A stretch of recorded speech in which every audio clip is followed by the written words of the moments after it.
Hotel तथा पर्यटन व्यवसाय संघ निजगढ नगर इकाइको तेस्रो अधिवेशनबाट निर्वाचित नयाँ कार्य समितिका पदाधिकारी तथा सदस्यहरूलाई प्रमाणपत्र प्रदान गरिएको छ।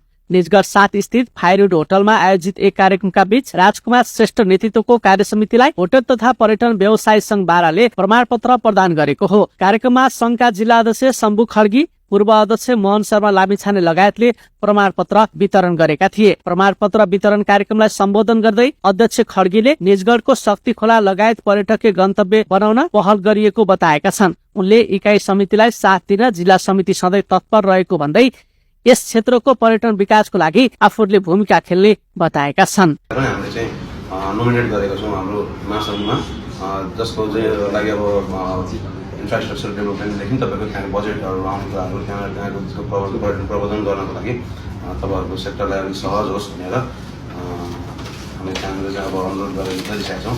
रहेको कुरा तपाईँहरूसँग साथ सहयोग गर्नको लागि हामी सधैँ हाम्रो जिल्ला समिति चाहिँ सधैँ तपाईँहरूको अगाडि चाहिँ उपस्थित हुन्छौँ। सबै कुरा हामीलाई पनि थाहा हुँदैन, यो ठाउँ यो क्षेत्रको लागि चाहिँ के गर्नुपर्छ, कस्तो गर्नुपर्छ, तपाईँहरूको यो सेक्टरलाई चाहिँ हामीले चाहिँ प्रमोट गर्नको लागि चाहिँ वर्ल्ड वाइड नेपालमा चाहिँ जति पनि हामीले अब टुरिज्म प्रमोसन गर्ने कामहरू गर्दैछौँ अहिले चाहिँ सरकारी गरेर महासंघसँग, त्यसमा चाहिँ निजगढ सेक्टरलाई चाहिँ हामीले के गर्नुपर्छ, कस्तो गर्नुपर्छ, त्यो चाहिँ हजुरहरूको यो कोर टिमबाट चाहिँ हामीलाई चाहिँ कुराहरू आउनु पर्यो। किनभने हामी जिल्ला भएको भएर चाहिँ हामीले जब सबै एरियालाई हेर्नुपर्ने हुन्छ। हामीले स्पेसली हाम्रो क्षेत्रमा भएको तपाईँको अब प्रसार नेसनल पार्कलाई हामीले फोकस गरेछौँ। अहिले तपाईँको गढीमा रेस्टुरेन्टबाट अलरेडी त्यहाँ सूचीकृत छँदैछन् भने हामीले चाहिँ यसपालि शक्ति झरनालाई पनि गरेछौँ।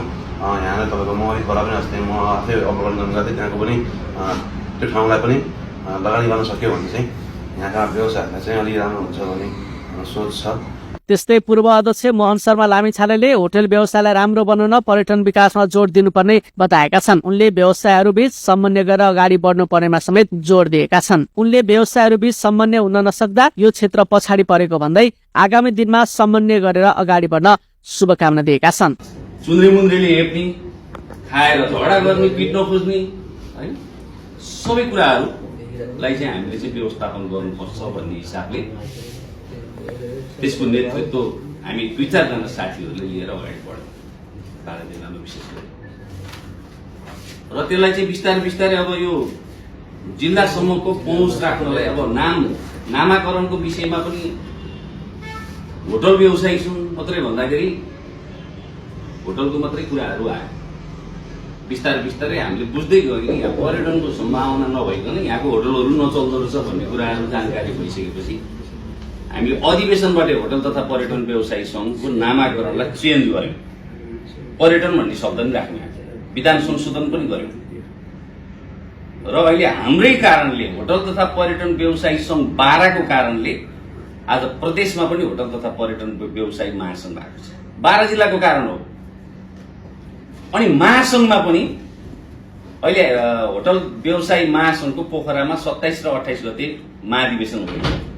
भर्खरै नेपाल होटल तथा पर्यटन व्यवसायी महासंघ मध्य प्रदेशले चाहिँ यदि विधान संशोधन भएर त्यहाँ पर्यटन भन्ने शब्द राखिन्छ भने हामी त्यो कार्यक्रममा आउँछौँ, नत्र हामी आउँदैन मध्य प्रदेशबाट भन्ने सन्देश पनि त्यहाँ गइसकेको छ। भने चाहिँ हामी प्रदेशहरू मध्येमा सबैभन्दा पहिला पर्यटन भन्ने शब्द राखेर जिल्लामा त 77 जिल्लामा पहिलो भइहाल्यो हाम्रो, प्रदेशमा पनि हाम्रो प्रदेश पहिलो पर्यटन भन्ने शब्दलाई चाहिँ हामीले किन भन्दाखेरि होटल व्यवसायीको एकता मात्रै भएर हुँदैन रहेछ होटल चलाउनु अब हैन। निजगढमा पनि धेरै होटल आइसक्यो, चिम्रामा धेरै होटल, सबै ठाउँमा त्यो यो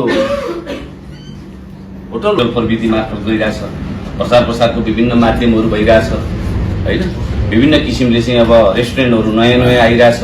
निजगढ नगर उद्योग वाणिज्य संघका अध्यक्ष दिपेन्द्र श्रेष्ठले उदाहरण नीति बनाउन पहल भइरहेको भन्दै त्यो हुन नसक्दा व्यवसाय धराशयी भइरहेको समेत बताएका छन्। व्यवसाय हिसाबले, कारोबार हिसाबले र एउटा उदाहरण नीति पनि हामीले बनाउन खोजिरहेका छौँ। यसले गर्दाखेरि चाहिँ होटल व्यवसायहरूको लागि चाहिँ तपाईँको चाहिँ एकदम अत्यन्त राम्रो हुन्छ, हामी सम्पूर्ण व्यवसायीहरूको लागि एकदम राम्रो हुन्छ भनेर हामी त्यसमा पनि पहल गरिरहेका छौँ। र अर्को के छ भन्दाखेरि म एउटा होटल व्यवसायलाई के भन्छु भने तपाईँहरूको यो हाम्रो धेरै व्यवसायहरू धराशयी यो उधारोको कारणले पनि भएको छ है। त्यही भएर एउटा उधारोलाई तपाईँको कन्ट्रोल गर्नुहोस् हैन। अनि हाम्रो एउटा कल्चर के छ भन्दाखेरि हामी होटलमा जान्छौँ, पेय पदार्थ पिउँछौँ, अनि बेलुका नसामा हुन्छ, मगाइ गर्छ, उसले खाएको खाइ गर्छ, अनि भोलि दिन्छु भनेर हिँड्दा हुन्छ। भोलि बिहान गएपछि उसले त्यो एउटा मदिरा खाएको चाहिँ के हुन्छ नि, पानी खाएको सम्झिन्छ। पानी खाएको त पैसा तिर्नु पर्दैन भने त्यो एउटा कल्चर पनि छ। त्यही भएर एउटा कुरा यो पनि एकदम हामीले ध्यान दिनुपर्ने देख्छु र सम्पूर्ण होटल व्यवसायीहरूलाई एउटा क्रेडिटमा लिमिट राखेर चाहिँ तपाईँको गर्नुहुन। त्यो कारणले गर्दाखेरि तपाईँको चाहिँ धेरै मैले समस्याहरू के छ नि, होटल व्यवसाय नचलेको समस्या देख्छु।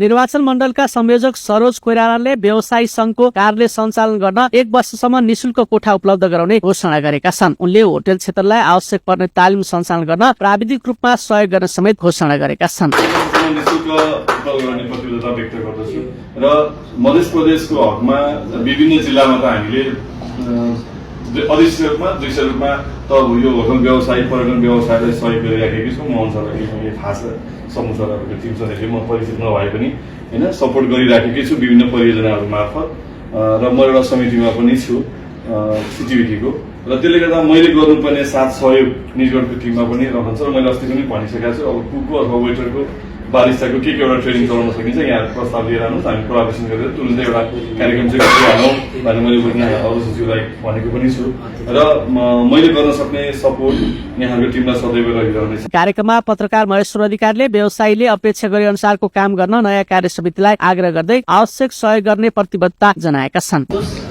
एकअर्कामा चाहिँ आपसी मेलमिलापले तपाईँको टिम म्यानेज जसरी हुनुभएको छ त्यो अनुसार यो पूर्ण कार्यकाल चाहिँ यस्तै देख्न पाइयोस् भन्ने म शुभेच्छा राख्न चाहन्छु।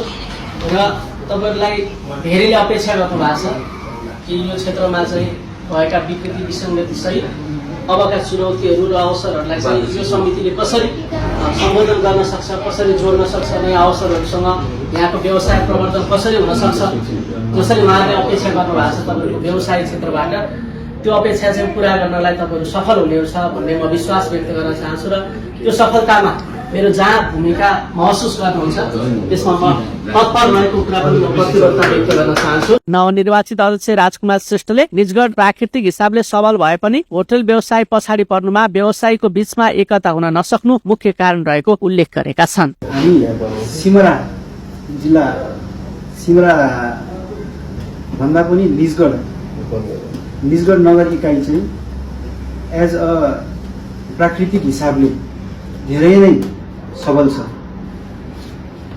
तर कता कता हामी होटल व्यवसाय सङ्घ निजगढ होटल व्यवसाय सङ्घ चाहिँ उहाँहरूभन्दा धेरै नै पछाडि छ। यो किन, के कारणले भयो होला? यो के कारणले भन्दाखेरिमा चाहिँ यो टिमवर्क नभएर गएको। सबैभन्दा मुख्य कुरो अघि मोहन सरले भन्नुभयो, यहाँनिर कोअर्डिनेसन के प्रपरली राम्रो कोअर्डिनेसन भएन। मलाई सायद त्यस्तै लाग्छ, कोअर्डिनेसन राम्रो प्रपरली भयो। कार्यक्रममा होटल तथा पर्यटन व्यवसाय संघ बाराका वरिष्ठ उपाध्यक्ष प्रहलाद उप्रेती, उपाध्यक्ष गोविन्द गहतराज, महासचिव लक्ष्मण अधिकारी र कोषाध्यक्ष कल्याणी गौतमको उपस्थिति रहेको थियो। कार्यक्रमका बीच निजगढ नगर इकाइ समितिका निवर्तमान अध्यक्ष रामकृष्ण घिम्रेलाई सम्मान पत्र सहित दोस्सल्ला उडाएर सम्मान गरिएको थियो। गत शनिबार भएको तेस्रो नगर अधिवेशनले राजकुमार श्रेष्ठको अध्यक्षतामा नयाँ कार्य समिति सर्वसम्मत रूपमा निर्वाचित गरेको थियो, जसको उपाध्यक्षमा ढगबहादुर खत्री डिबी दाहाल, सीता पोखरेल, महासचिवमा भरत खड्का चयन भएका थिए भने कोषाध्यक्षमा सर्जु थापा, सचिवमा शुभम खनाल, सदस्यहरूमा ओमराज लाबा, निरञ्जन बोहरा, कृष्ण बस्नेत, जुना पौडेल, रीना गौतम, विनोद घिसिङ र सुशीला सिमखडा निर्वाचित भएका थिए। कार्यक्रमको सहजीकरण निवर्तमान अध्यक्ष रामकृष्ण घिम्रेले गरेका थिए। फरकनेपाल.com सधैँ फरक।